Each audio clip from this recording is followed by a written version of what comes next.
जय जगन्नाथ शुभ संध्या नमस्कार नमस्ते किशोर समस्त। तो बर्तमान मोर पछपटे देखुं आम इटी घंट बसी तो एपटे अलरेडी वर्षा हो जोटा कि आप टिपि टिपि टीण शब्द जो टीण पड़ी तो तार तले रोषे हो तो आप जापर वर्षा टी निश्चिंत हो। तो आज सन्ध्या बेले आम प्रोग्राम कर मटर आलू मंडा पिठा हे तो से बर्तमान आम चूना आम तो ढिंकी ना तो ग्राइंडिंग करी तो से सब आमर चूना करदे तो बर्तमान घाट बसई तो दंता हे सीधा हे दंता हुए ना तो सीझा हे चूना सीझा है आमर मटर आलू पड़ो ना मटर आलू मंडा तो आमर किपरि हम तो चलती तो ये छोट भिडियोटे देखा किंतु जेहेतु वर्षा हो लाइन कटिज तो भिडियो बहुत क्लीयर आउ न आसीपे तो तथा चेष्टा करवा तो चलते तो कापर केमती कौन कौन हो तो देखा निश्चिंत भिडियो भल लगे सब्सक्राइब करूँ लाइक करते चलते आगे बढ़ा। तो ये देखते एपटे वर्षा पकाउची तो आमर गाई बंधा होता बाहर मुझे बर्तमान बांधीदेली तो ये आमर खांच बसी जाइए तो ये कपड़ा चूना बंधा हो रखा तो से आम जो धड़ा प्लेन धोती कपड़ा तो बाहर जाइए भल भाव में धुआ होगा।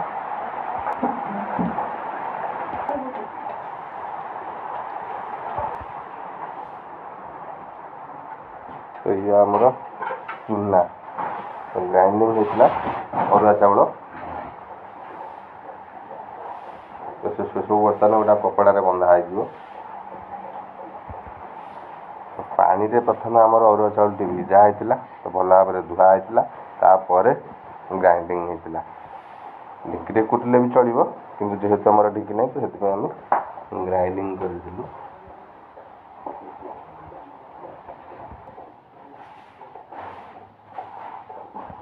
तो आमर चूना पसला कपड़ाटे भल भाव चूना टी बंधा हो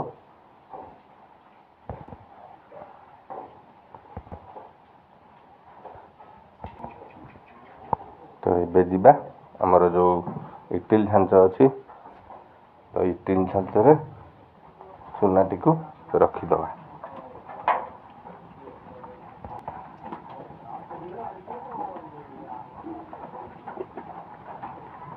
तो ये रखा है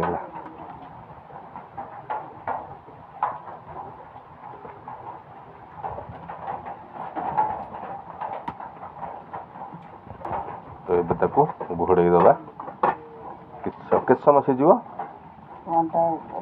घंटाई वो घंटाई सीझ हाँ बो भी कहते घंटाई सीझ।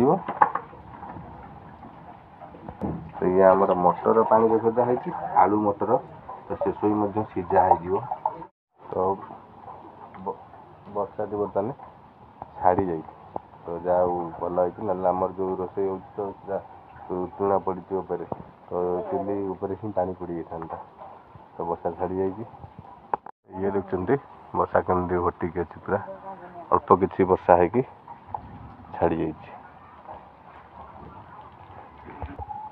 तो ये आलू कटा होगा सब चाट चाट चेना कराऊ तो ये आलू तो ये मटर तो से सब बर्तमान कटा है सीझा हो नड़िया पूरा पिठा हे ना हाँ मैंने कौन आम मटर आलू ता सागर नड़िया गुड़ पूरा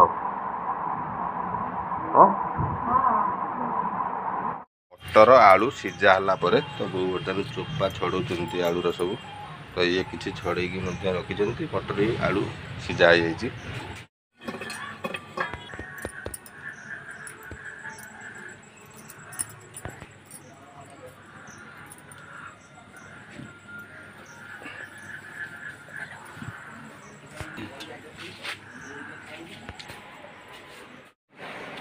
तो किसी समय रखाला तो पूरा गरम अच्छी तो से पंखा चला जाता तो ये गोटे जगह को कड़ा होगा आमर चूना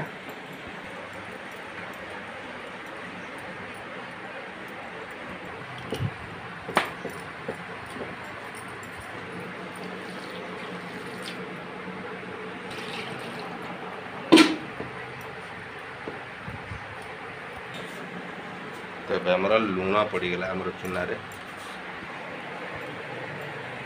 तो ये बो पियाज जो आमर रसुण छड़ाऊँ रसुण पियाज पड़ो पियाज पियाज रसुण छड़ा हो। तो आमर चूना सीझा है लुण पकईकी पानी दे तो भल भाव बर्तमान चकटा हो।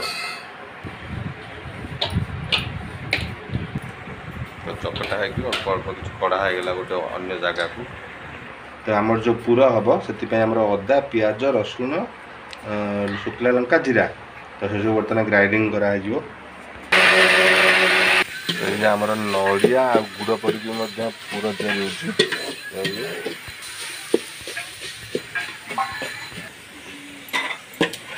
ये आमर नड़िया पुर। तो ये बर्तमान आमर मर्च छेचा पड़गला।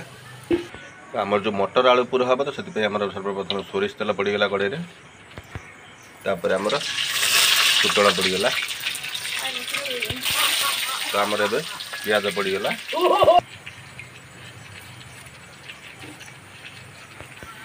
तो अभी आमर जो अदा पियाज रसुण शुखला लंका जीरा जो ग्राइंडिंग होता मसला तो से सब बर्तमान पड़गला।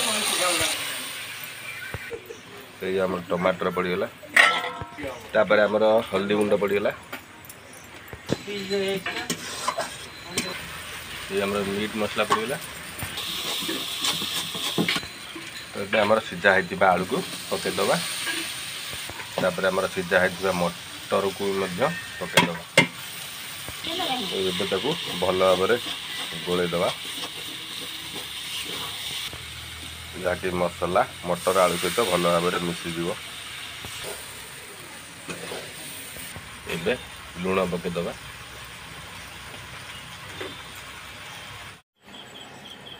तो बर्तमान पूरा सब रेडी है आमर ये नड़िया पुर आमर से आलू मटर पुर।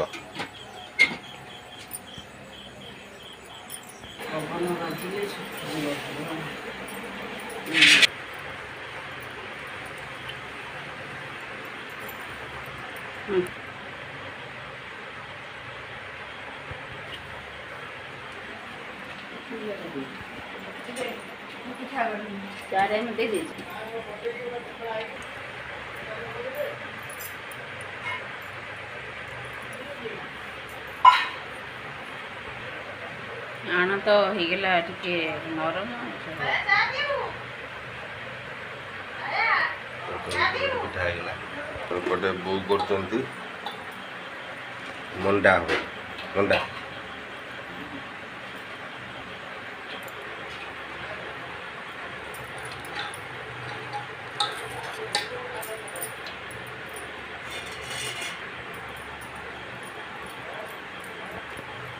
मंडा पिठाई होगा मटन आलू पुर।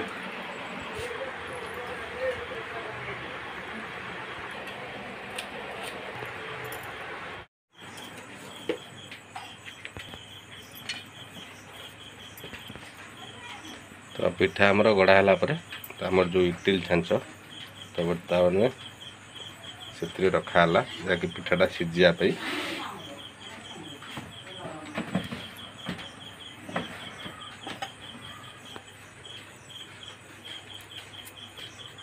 घोड़ा हो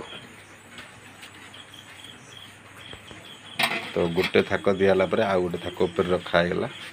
तो गोटे थाक आमर मटरा आलू पुर रहीगला। तो सेकेंड थाक नड़िया पिठा दिज्व।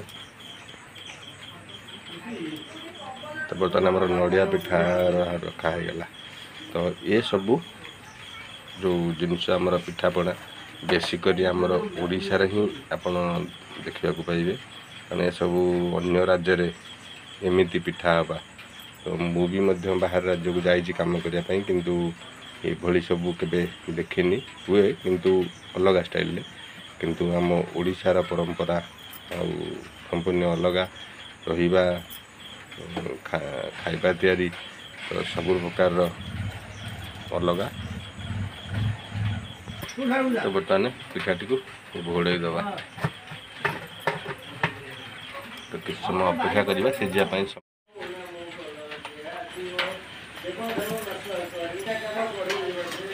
तो पिठाटी बर्तमान आमर हो तो गोटे पिठा कड़ा